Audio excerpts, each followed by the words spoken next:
সেটা সেই জন্য মনোনয়ন বাদ দেওয়া বা এই দেওয়া এই বিষয়গুলো আমি মনে করি না যে এই মুহূর্তে কোনো আলোচিত বিষয়। কারণ ত্রয়োদশ সংসদ নির্বাচনে আমি বারবার কথাটা বলছি, ত্রয়োদশ সংসদ নির্বাচন যদি ফেব্রুয়ারিতে হয় তাহলে ফেব্রুয়ারিতে করব, আর এটা যদি আরও পিছায় যায় তখন করব, যদি আল্লাহ আমাকে সুস্থ এবং স্বাভাবিক রাখে। সবার আবেগের জায়গায় যখন কোনো কিছু হয় তখন তাৎক্ষণিকভাবে অনেকে এটা নিতে পারে না, সেটা প্রতিবাদ আসতেই পারে।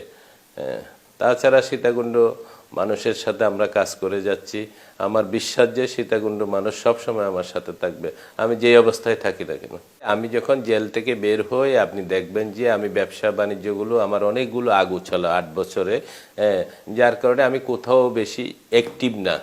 আমি শুধু আমাদের ফ্যামিলি বাসার ভিতর রাজনৈতিক কর্মকাণ্ড, সামাজিক কর্মকাণ্ড, বাহিরে যতটুকু করি সামাজিক কর্মকাণ্ডগুলো করি।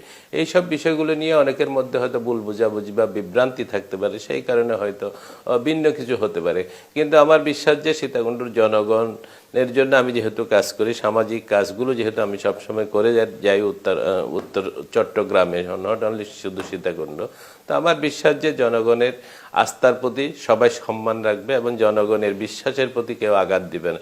আর যদি এভাবে কেউ জনগণের বিশ্বাসের সাথে প্রতারণা করতে চায় বা আঘাত করতে চায়, সেটা জনগণের জবাবের মাধ্যমে সেটার প্রতিক্রিয়াটা ব্যক্ত হবে।